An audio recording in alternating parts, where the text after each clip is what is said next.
Hi hello friends, ಕರುನಾಡ ಪಾಕ ಚಾನಲ್ಗೆ ಸುಸ್ವಾಗತ. ಈ ದಿನದ ರೆಸಿಪಿಯಲ್ಲಿ ನಿಮಗೆ ಚಿಕನ್ ಕಬಾಬ್ ಯಾವ ಥರ ಮಾಡೋದು ಅಂತ ತಿಳಿಸ್ಕೊಡ್ತೀನಿ. ಹೋಮ್ ಮೇಡ್ ಮಸಾಲೆನ ಬಳಸ್ಕೊಂಡು ಈ ರೀತಿ ಚಿಕನ್ ಕಬಾಬ್ನ ಮಾಡ್ಕೋಬೋದು. ತುಂಬ ಜ್ಯೂಸಿಯಾಗಿ ಕ್ರಿಸ್ಪಿಯಾಗಿ ತುಂಬ ಚೆನ್ನಾಗಿ ಬರುತ್ತೆ. ಯಾವುದೇ ರೀತಿ ಕಬಾಬ್ ಪೌಡರ್ ಬೇಕಾಗಿಲ್ಲ, ಮನೇಲಿರೋ ಪದಾರ್ಥಗಳಿಂದಲೇ ರೆಡಿ ಮಾಡ್ಕೋಬೋದು. ಬನ್ನಿ ಹೇಗೆ ಮಾಡ್ಕೊಳ್ಳೋದು ಅಂತ ತಿಳಿಸ್ಕೊಡ್ತೀನಿ. ಮೊದಲು ಒಂದು ಮಿಕ್ಸರ್ ಜಾರ್ಗೆ ಬ್ಯಾಡಗಿ ಮತ್ತು ಗುಂಟೂರು ಮೆಣಸಿಕಾಯಿನ ಬಿಸಿನೀರಲ್ಲಿ ನೆನೆಸ್ಕೊಂಡಿದ್ದೆ, ಅದನ್ನ ಸೇರಿಸ್ತಾ ಇದ್ದೀನಿ. ನಂತರ 1 ಸ್ಪೂನಷ್ಟು ಮೆಣಸು,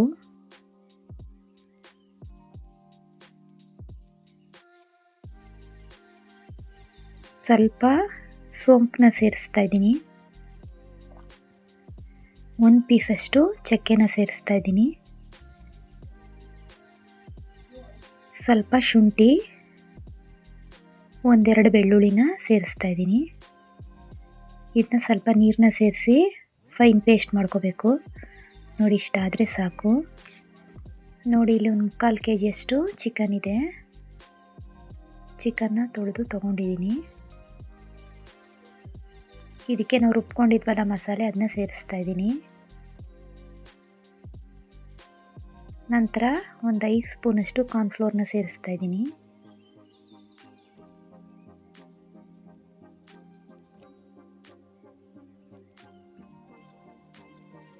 ತುಂಬ ಸುಲಭವಾಗಿ ಬೇಗ ಮಾಡ್ಕೋಬೋದು. ಚಿಕನ್ ಕಬಾಬ್ ಅಂತೂ ಮತ್ತೆ ಮತ್ತೆ ಮಾಡ್ತೀರಾ, ಅಷ್ಟು ಚೆನ್ನಾಗಿರುತ್ತೆ. ರುಚಿಗೆ ತಕ್ಕಷ್ಟು ಉಪ್ಪನ್ನ ಸೇರಿಸಿ ಒಂದು ರೌಂಡು ಮಿಕ್ಸ್ ಮಾಡ್ಕೋತಾ ಇದ್ದೀನಿ.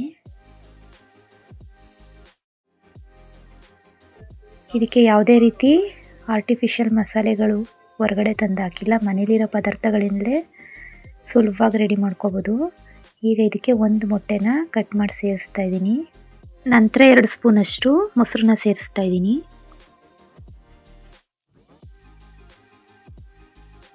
ಇನ್ನೊಂದು ರೌಂಡ್ ಇದನ್ನೆಲ್ಲ ಮಿಕ್ಸ್ ಮಾಡ್ಕೋಬೇಕು. ಈಗ 1 ಹೋಳಷ್ಟು ನಿಂಬೆ ರಸನ ಸೇರಿಸ್ತಾ ಇದ್ದೀನಿ.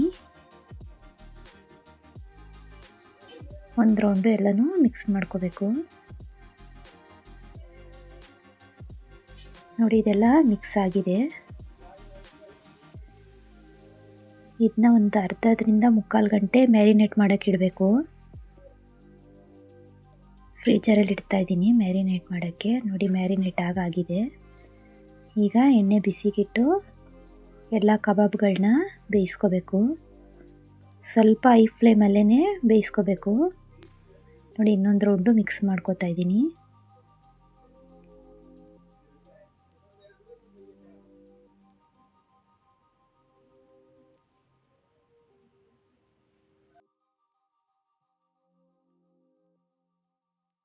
ಸ್ವಲ್ಪ ಕ್ರಿಸ್ಪಿಯಾಗಿ ಚೆನ್ನಾಗಿ ಬೇಯೋವರೆಗೂ ಇದನ್ನ ಬೇಯಿಸ್ಕೋಬೇಕಾಗುತ್ತೆ.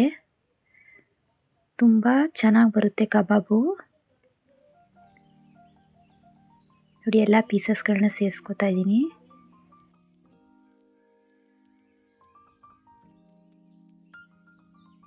ಸ್ವಲ್ಪ ಕಲರ್ ಚೇಂಜ್ ಆಗಿ ಕ್ರಿಸ್ಪಿನೆಸ್ ಬರೋವರೆಗೂ ಬೇಯಿಸ್ಕೋಬೇಕು.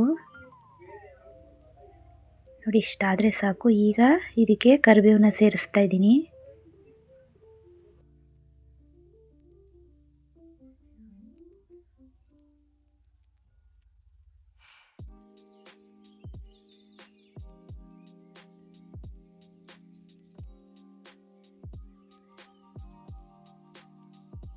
ನೋಡಿ, ಇದಾಗಿದೆ.